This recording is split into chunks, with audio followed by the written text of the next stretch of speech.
blue, which is like a blockage of, could be like a metal,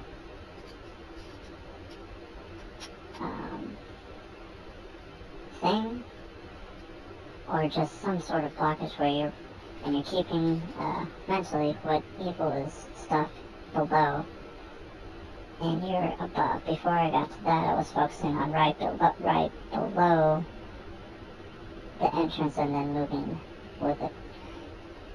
myself mentally and others up into the top part,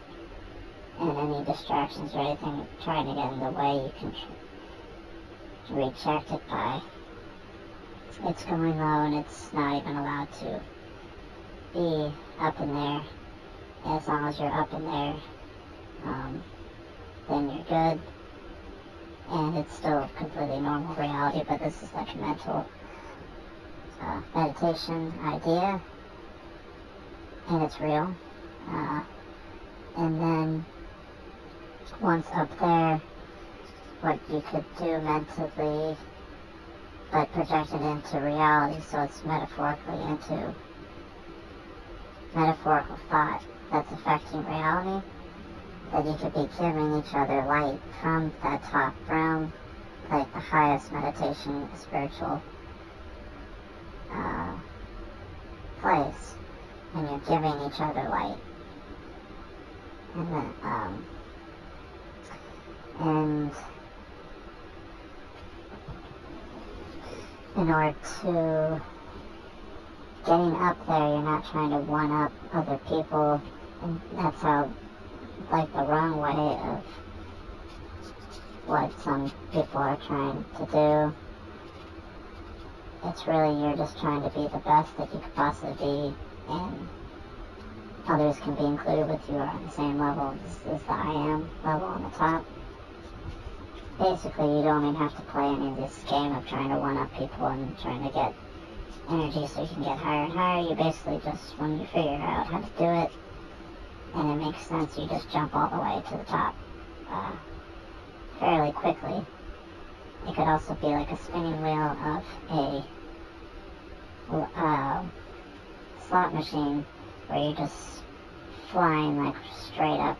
through dimensions all the way to the top. Once you're in that top level, then you could even go further once you're in that level, and it's like you're basically flying upwards or something. And in that perspective, it's like evilness becomes lower and lower, and it's, if you get dropped out of that kind of faithful sort of, because like a mental, not that you're actually seeing anything of this, but in your mind's eye, as a correlation to your faith into this reality, like a meditative state where you're still acting normal in life, but it's technically a meditative-like state that's real. And then if you feel like you're dropped out of that, you can just try to get back up. And those who are just purposely trying to stop you from using your faith or meditation, your I am, your imagination to the greatest that you can, you simply need to, it's somewhat of ignoring, but also putting in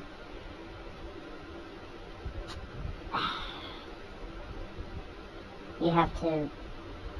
find some sort of way to mentally to use your imagination to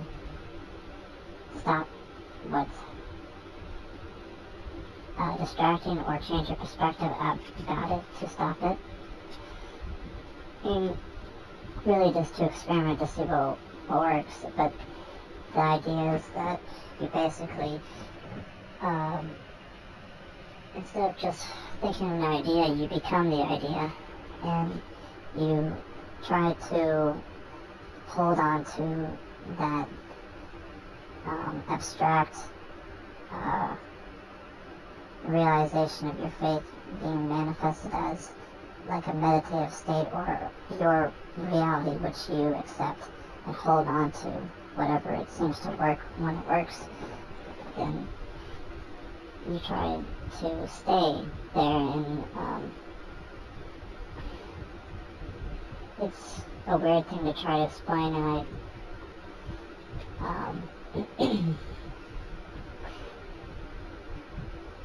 one of the ways you can see how it works, I pulled up somewhere and someone thanked me, but I hadn't done any, I felt like I didn't really do anything necessarily to help them, but they're thanking me. And it was basically the thought, I don't know how else to say it, it's like a meditative, spiritual state of being, and that affected the reality and helped the person in some way,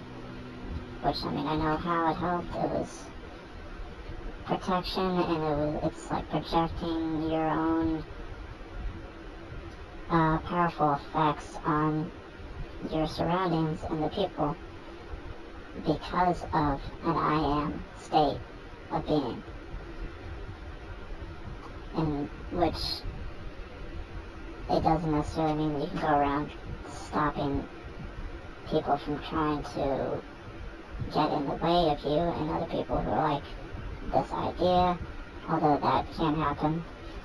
It generally seems to require some effort to stop any hindrances, but in those who aren't trying to stop anything like that, it's more, can be much more noticeable and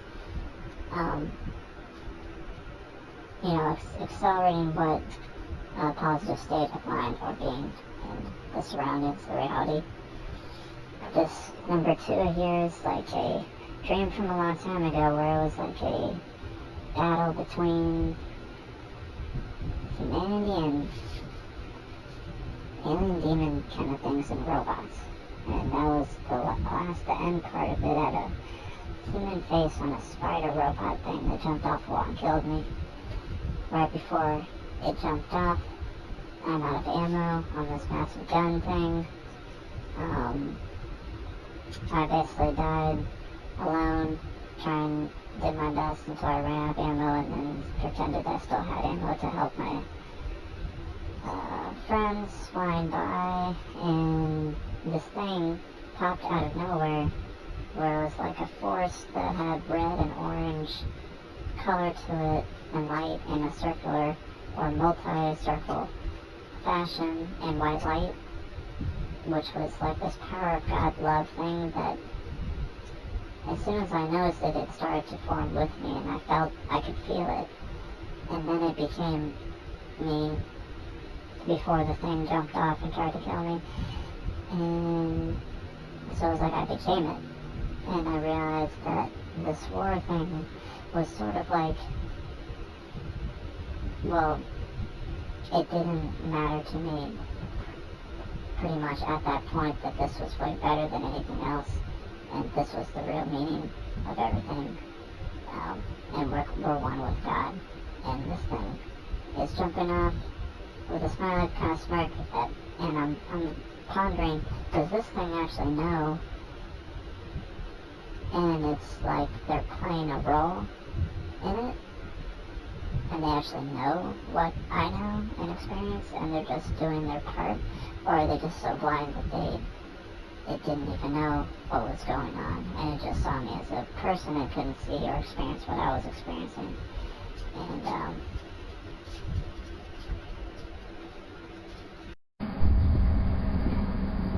real quick, the four beings described in Revelation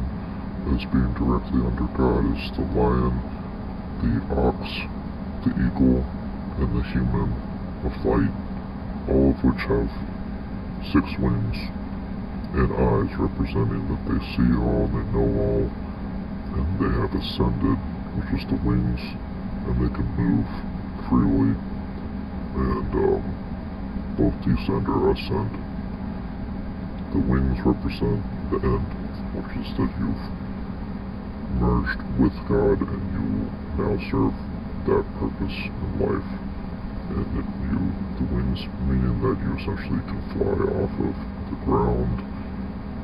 which means to ascend into heaven. That's why they have, that is one aspect of why. I'm not trying to explain the whole thing, but just certain things about it.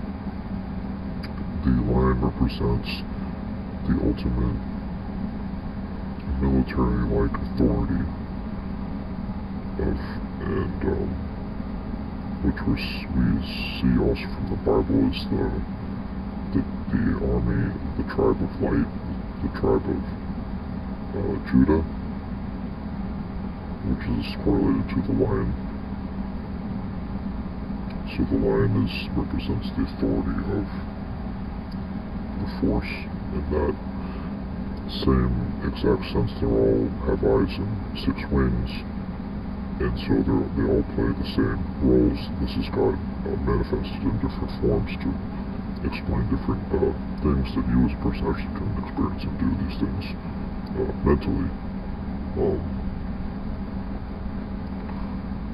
And of course, physically and different things, but the idea that it says the spirit, it's a battle between spirit and evilness in high places, but not flesh and blood. So you see, for example, the ox represents the beast that has great stamina. It also means the one who takes back light from the evil people who go out to steal light from good people, and you whisk that right out of them, right back to you, is the ox. The lion represents the power and